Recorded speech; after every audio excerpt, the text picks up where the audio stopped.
सत्र का तीसरा सप्ताह चल रहा है, लेकिन पक्ष और विपक्ष के बीच लगातार गतिरोध जारी है। विपक्ष लगातार राम मंदिर में हुए चढ़ावा चोरी और जंतर मंतर पर छात्रों के प्रदर्शन के दौरान हुई हिंसा के मुद्दे को उठा रहा है। विपक्ष गृह मंत्री अमित शाह के बयान देने पर अड़ा हुआ है। उधर संसद में समाजवादी पार्टी के सांसद लगातार चढ़ावा चोरी पर प्रोटेस्ट कर रहे हैं। सदन से लेकर सड़क पर हंगामा बरपा है। ऐसे में आज भी लोकसभा और राज्यसभा में हंगामे के पूरे आसार हैं। तो विपक्षी सांसद लगातार प्रदर्शन कर रहे हैं कुछ मुद्दों को लेकर के। राम मंदिर में चढ़ावा चोरी और छात्रों के प्रदर्शन के दौरान हुई हिंसा को लेकर के विपक्ष का प्रदर्शन जारी है। चढ़ावा चोरी को लेकर दान पेटी में रोजाना इस तरह से चंदा इकट्ठा किया जाता है। और इस बीच बड़ी खबर यह है कि राम मंदिर चढ़ावा चोरी को लेकर संसद में गतिरोध बढ़ा। आज सुबह 10 बजे संसद परिसर में विपक्ष फिर प्रदर्शन करेगा। प्रेरणा स्थल से मकर द्वार तक मार्च करेंगी विपक्षी पार्टियां। संसद के दोनों सदनों के अंदर भी बड़े हंगामे के आसार हैं। विपक्ष गृह मंत्री अमित शाह के सदन में आकर बयान देने की मांग पर अड़ा हुआ है और सदन की कार्यवाही इसीलिए रोजाना बार बार बाधित हो रही है। तो इससे पहले विपक्षी सांसदों की मांग थी कि शिक्षा मंत्री धर्मेंद्र प्रधान इस्तीफा दें और उनका इस्तीफा होने के बाद भी सदन की कार्यवाही सुचारू रूप से चल नहीं पा रही है, क्योंकि विपक्ष अब ये मांग कर रहा है कि गृह मंत्री अमित शाह आकर के छात्रों पर हुई हिंसा को लेकर के अपना बयान सामने रखें।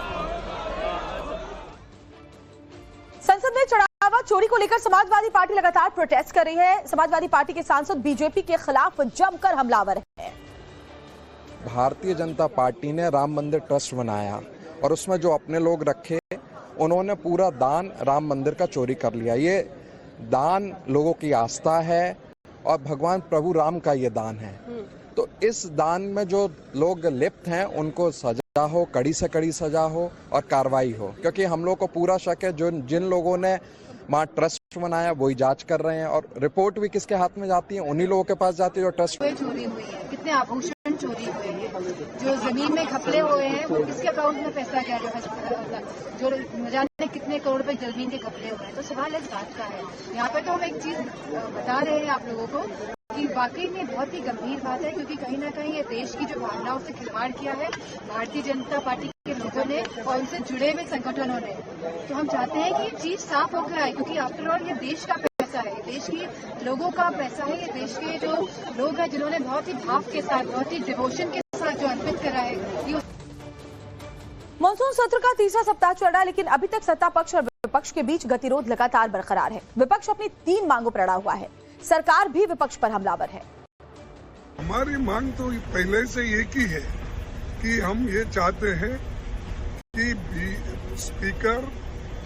चेयरमैन दोनों मिलके दोनों हाउस में डिस्कशन के लिए वे परमिशन दे, और डिस्कशन अगर शुरू होगा तो सारी चीजें बाहर आ जाएंगी। ये राम जन्मभूमि ट्रस्ट का हो या बच्चों पे जो अन्याय अत्याचार हुआ उसका हो, यही चाहते हैं। क्यों वो घबरा रहे हैं मालूम नहीं। गृह मंत्री या तो डर गए होंगे या तो उनको इस सदन को अपमान करना होगा, इसीलिए वो नहीं है। कोई डेडलॉक नहीं है। विपक्ष जानबूझ करके सदन को में हंगामा कर रहा है। रोज सदन में आने के बजाय सदन शुरू होने के पहले विपक्ष बाहर प्रदर्शन कर रहा है। ये सोची समझी नियोजित उनकी रणनीति है और उनके पास कोई एजेंडा नहीं है। उत्तर प्रदेश के आने वाले असेंबली के चुनाव का एजेंडा यहाँ से सेट करना चाहते हैं, लेकिन ये एजेंडा यहाँ से सेट नहीं होने वाला है। और रविकांत हमारे संवाददाता हमारे साथ जुड़े हुए। रविकांत, विपक्ष के पास मानसून सत्र में कई बड़े मुद्दे हैं जिसको लेकर विपक्ष लगातार हमलावर है। शिक्षा मंत्री के इस्तीफे के बाद भी विपक्ष का हंगामा जारी है। ऐसे में आज भी दोनों सदनों में मुझे लगता है हंगामा एक बार फिर से देखने को मिलेगा।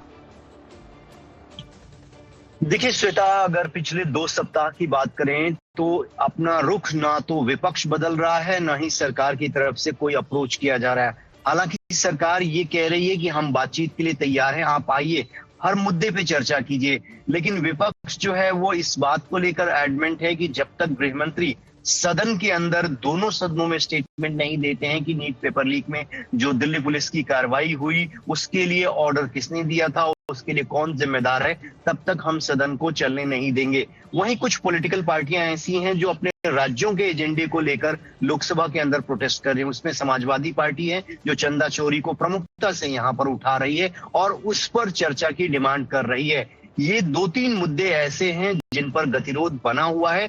इन सब के बीच में 10 मिनट 15 मिनट के अंदर एक एक इम्पोर्टेंट बिल जो है वो लोकसभा से राज्यसभा से पास कराए जा रहे हैं, जो उन पर कोई डिबेट नहीं हो रहा है। और इसके लिए सीधे तौर पर जिम्मेदार सरकार और विपक्ष दोनों हैं, क्योंकि अगर सदन के अंदर सदन सुचारू रूप से चले इसकी जिम्मेदारी सरकार की है, तो विपक्ष भी उतना ही जिम्मेदार है। बावजूद इसके हम 2 सप्ताह से लगातार देख रहे हैं कि मकर द्वार पर प्रोटेस्ट हो रहा है और प्रोटेस्ट के तुरंत बाद जो है वो सदन की कार्रवाई पहले 12 बजे के लिए, फिर 2 बजे के लिए और उसके बाद पूरे दिन के लिए स्थगित कर दी जाती है।